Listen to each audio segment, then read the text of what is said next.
Tumayo ang lahat para sa ating panalangin. Meryl, ikaw ang mamuna sa panalangin. Amen. Magandang hapon mga bata. Kumusta kayo? Mabuti. Yan ang gusto kong marinig. Ngayon, bago kayo umupo, pakipulot muna ang mga basura sa sahig at ayusin ang upuan.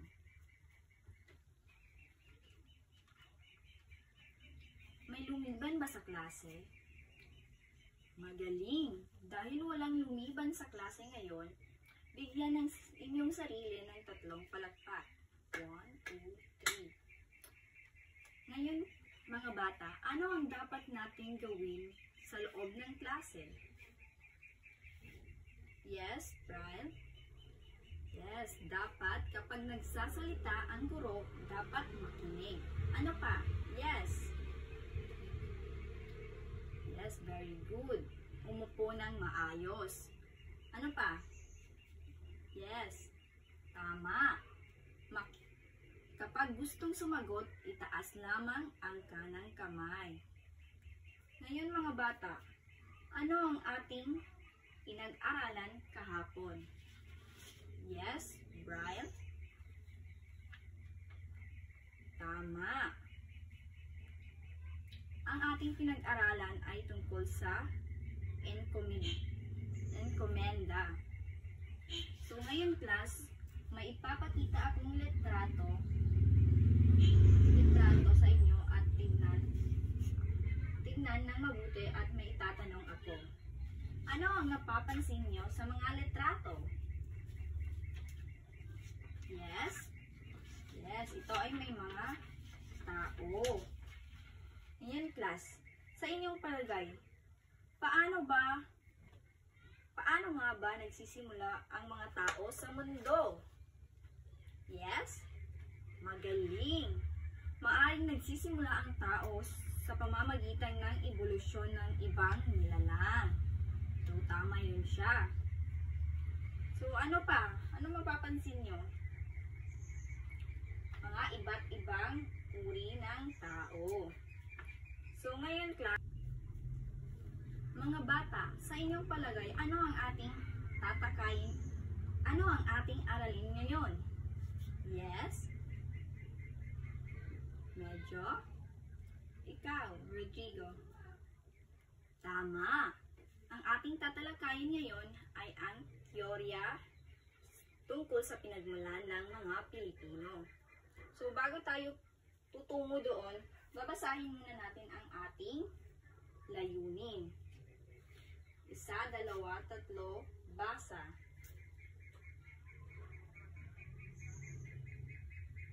Okay, magaling. Ngayon mga bata, may inihanda akong aktibidad. Babasahin ko ang panuto ha. Ayusin ang mga jumble letters upang mabuo ang salita o parilalang tumutukoy sa mga teorya tungkol sa pinagmulan ng wikang Pilipino. Sinong gustong sumagot ng una? Yes, Brian. Migrasyon. Tama. Ang migrasyon ay ang paglipat ng mga tao mula sa isang lugar patungo sa iba na nagdala ng wika. Mga bata, yun ay ang migrasyon. Pangalawa, yes, Hanina? Evolusyon. Tama. Ang evolusyon naman ay ang proseso ng pagbabago at ang pag-unlad ng wika sa paglipas ng panahon. Tama.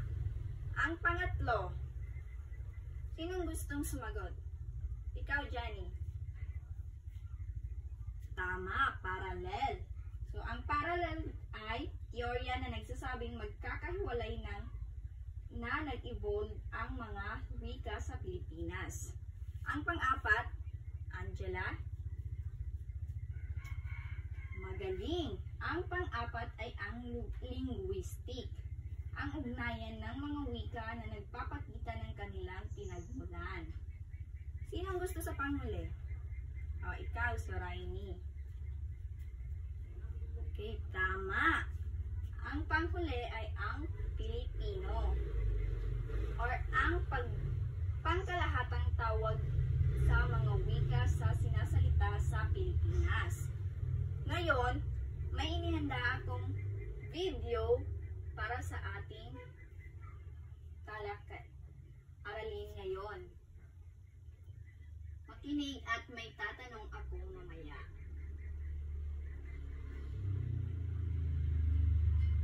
Learning is fun with beautiful lessons.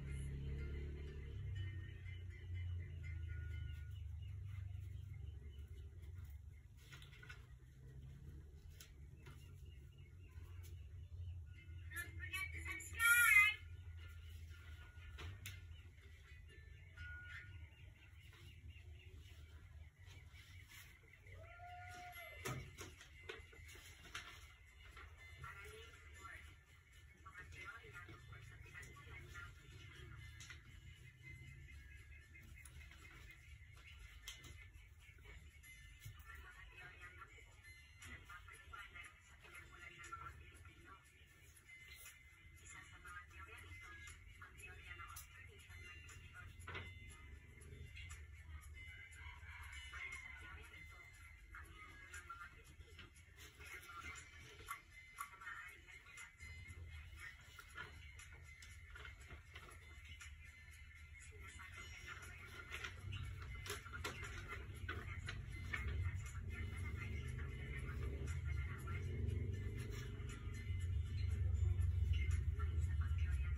Ngayon, meron akong mga tanong sa inyo. Una ay, ano-ano ang mga pangunahing teorya tungkol sa pinagmulan ng wika? Yes, Angela? Magaling! Pakiulit nga ang sagot, Sir Rainy. Yes, tama. Ang pangalawa naman, paano ipinaliwanag ng teorya ng Austronesian migration ang pinagmulan ng mga ninunong Pilipino? Yes, Rodrigo. Magaling! Ang pangatlo naman, ano ang papel ng Proto-Austronesian sa teoryang ito? Paano ito naiiba sa kasalukuyang mga wika sa Pilipinas? Yes, Noemi. Magaling. So, batay sa kasalukuyang ebidensya ng consciousness ng mga linguistika,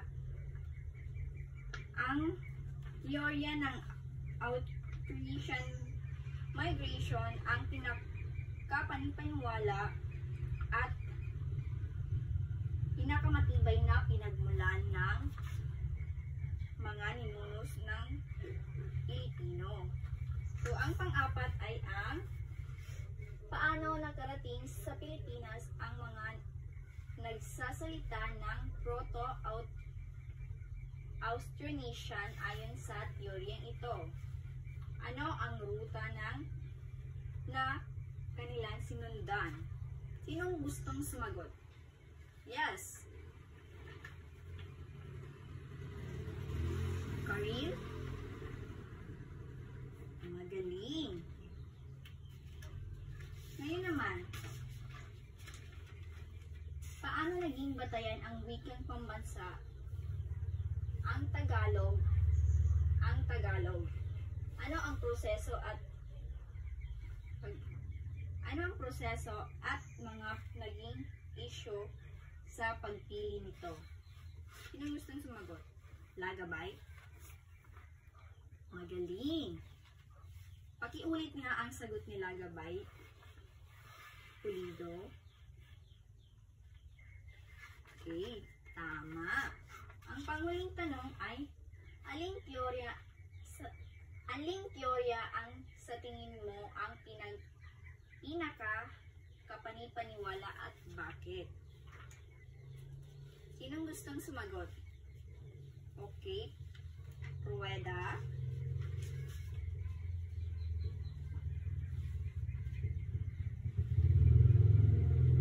Okay. Tama. So, ang Austronesian migration, yun ang kapanipaniwalang teorya. So, ngayon, mga bata, may tanong ulit ako.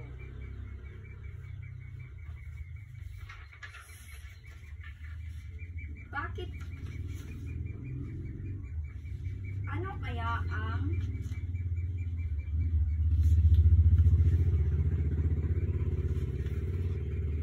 paano kaya nakakaapekto ang pag-unawa sa pinagmulan ng wikang Pilipino sa ating pangkalahatang pagkakakilanlan ng isang bansang mamamayan at sa kultura? Sinong gustong sumagot? Ikaw, Rodrigo. Okay, tama. Ano nga ulit ang tatlong teorya tungkol sa pinagmulan ng mga Pilipino? Yes, Hanina. Tama. Ito ay ang Austronesian migration, Pure wave, at ang magaling. So, paano naging batayan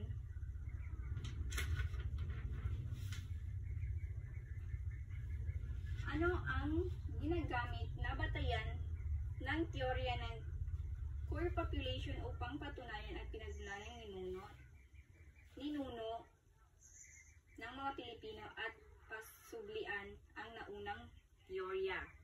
Sinong gustong sumagot? Ikaw, Saripa. Tama. Ngayon, naintindihan niyo ba, mga bata? Magaling. Ngayon, bigyan ninyo ang inyong sarili ng 5 palakpak. Ngayon, hahatiin ko kayo sa 3 pangkat. Ito ang unang pangkat, pangalawang pangkat, at pangatlong pangkat. At meron tayong gagawing group activity. Ito ang ating gagawin. Ang pagkukumpara ng mga teorya. Dahil nahati na kayo sa 3, ang bawat grupo ay bibigyan ng isang teorya. Ang wave migration, core population, at Austronesian migration. Inyo itong pag-aaralan ng malalim. Sa bawat grupo, isang graphic organizer or Venn diagram ay inyong gagamitin. Ang bawat grupo ay kailangan ilarawan sa isang grupo kailangan ilarawan ang isang teorya. Pagkatapos, or kailangan din magbigay ng mga ebidensya na sumusuporta dito. Pero bago natin yan, bibigyan ko kayo ng 10 ay 5 minuto para tapusin. Pero bago yan, ito ang ating pamantayan or criteria. kawastuhan at kaangkupan, linaw, takdang oras, hikayat, kooperasyon. Ngayon, pwede na kayong magsimula.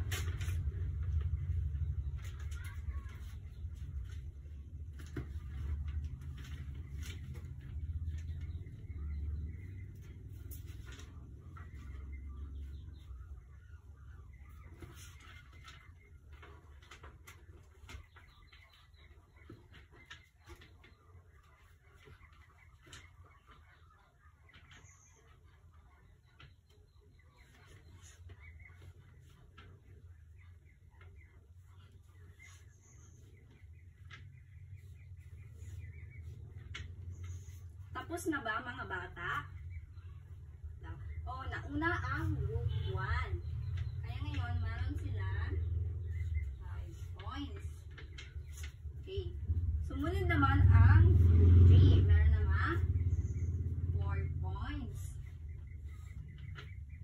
At ang panghuling natapos ay ang group 2. May 3 points. Ngayon naman, ilagay ninyo ang inyong mga nagawa sa harapan. So, tingin nyo class, ang group 1 ba, ang pangkat una ba ay may kawastuhan at kaangkupan? Tama. Bigyan natin sila ng 5 puntos. Malinaw ba ang kanilang ginawa? Oo, malinaw. Bigyan din natin sila ng 5 puntos. Nahikayat ba ang lahat ng sinabi sa panuto? Tama. Bigyan din natin sila ng 5 puntos. Ngayon naman, sa group pangkat, ikalawang pangkat, tama ba, wasto ba, or kaangkop ba ang kanilang gawa? Bigyan natin ng 5 puntos. Malinaw naman ito. 5 puntos din. At sa hikayat ay may 5 puntos rin. Ngayon naman, sa ikatlong pangkat, wasto ba ang kanilang ginawa? Tama. Malinaw ba? Tama din.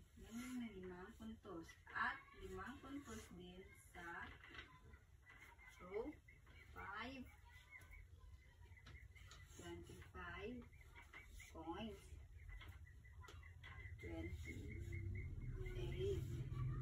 and 29. Ngayon mga bata, naintindihan niyo ba ang ating tinalakay? Ngayon, kumuha kayo ng, ilabas niyo ang inyong kwaderno sa AP at sagutan ito.